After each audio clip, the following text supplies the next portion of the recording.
warahmatullahi wabarakatuh. Annyeonghaseyo yorobuun. Pernah nggak sih kalian sadar kalau hidup kita tuh udah kayak soundtrack sendiri?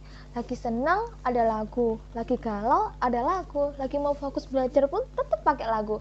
Dan coba tebak, kemungkinan besar lagu-lagu itu kalian dengerin di Spotify kan?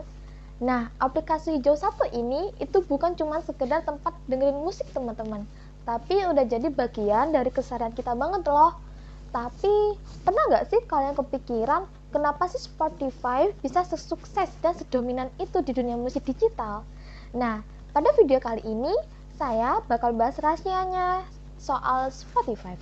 Dari strategi pemasarannya sampai gimana mereka bikin penggunanya setia banget nih teman-teman.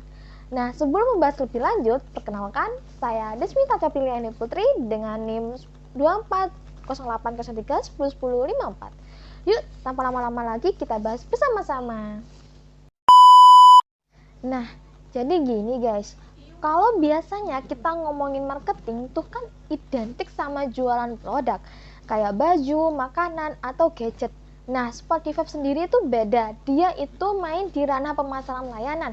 Artinya yang dijual bukan barangnya, tapi pengalaman yang kita rasain waktu pakai aplikasinya. Layanan itu kan nggak bisa dipegang, nggak bisa dilihat, tapi bisa dirasakan kan. Nah, makanya itu Spotify itu fokus banget sama experience penggunanya. Mereka bukan cuma ngasih musik aja, tapi kasih suasana hati.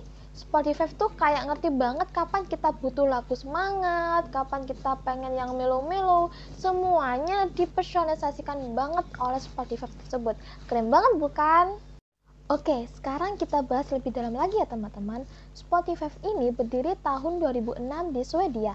Pendirinya Daniel Ek dan Martin Lauzon. Sekarang mereka udah punya lebih dari 600 juta pengguna aktif tiap bulan di seluruh dunia.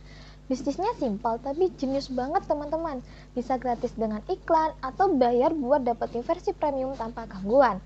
Kalau ngomongin strategi marketing, Spotify tuh main di 3 hal utama, STP, yaitu segmentation, targeting, dan positioning. Yang pertama adalah segmentation. Mereka bagi pasar berdasarkan gaya hidup, umur, sama kebiasaan digital. Yang kedua adalah targeting. Fokus ke anak muda yang aktif banget di dunia digital dan gak bisa lepas dari hiburan. Dan yang terakhir adalah positioning. Nah, ini yang keren dari Spotify. Spotify sendiri itu pengen banget dilihat bukan cuma sebagai aplikasi musik saja, tapi sebagai our personal soundtrack. Jadi, setiap orang tuh punya pengalaman yang beda-beda sendiri loh teman-teman. Nah, sekarang masuk ke kualitas layanan. Ada 5 hal penting yang kalau pakai model virtual.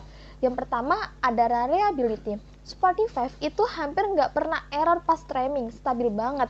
Yang kedua ada responsiveness, yaitu kalau ada masalah responnya tuh cepat respon. Nah, yang ketiga adalah assurance, sistem pembayaran aman, data pengguna juga dijaga. Yang keempat adalah empati, rekomendasi lagunya tuh personal banget, kayak ngertilah isi hati ya. Terus yang kelima adalah tangibles, tampilannya yang clean, gampang dipakai di HP atau bahkan di laptop teman-teman. Nah, dan hasilnya wah gila sih. Spotify punya rating 4,5 bintang dari lebih 32 juta ulasan di Google Play Store. Bisa dilihat cantik ya. Penggunanya puas banget, belum lagi kampanye tahunan mereka kayak Spotify Wrapped kalau nggak salah itu sukses besar karena bikin pengguna ngerasa deket secara emosional sama aplikasi yang mereka pakai setiap hari. Serius deh, siapa sih yang nggak nunggu-nunggu nih yang wallpaper tiap tahun buat lihat lagu apa yang paling sering didengar? Ayo, kalian pasti sering tunggu-tunggu kan fitur itu. Aku juga sama kok. Nah, dari Spotify ini kita bisa belajar kalau pemasaran layanan itu nggak cuma soal promosi saja, tapi soal ngertiin pelanggan teman-teman. Mereka berhasil bikin hubungan jangka panjang dengan penggunanya lewat pengalaman yang personal, layanan yang stabil, dan inovasi yang terus berkembang. Bahkan di Indonesia sendiri, pendekatan kayak gini bisa banget ditiru sama startup lokal biar bisa bangun kedekatan emosional sama pengguna.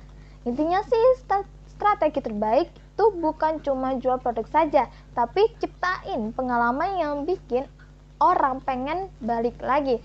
Dan itulah alasan kenapa Spotify bukan cuma aplikasi musik, tapi udah jadi bagian dari hidup kita.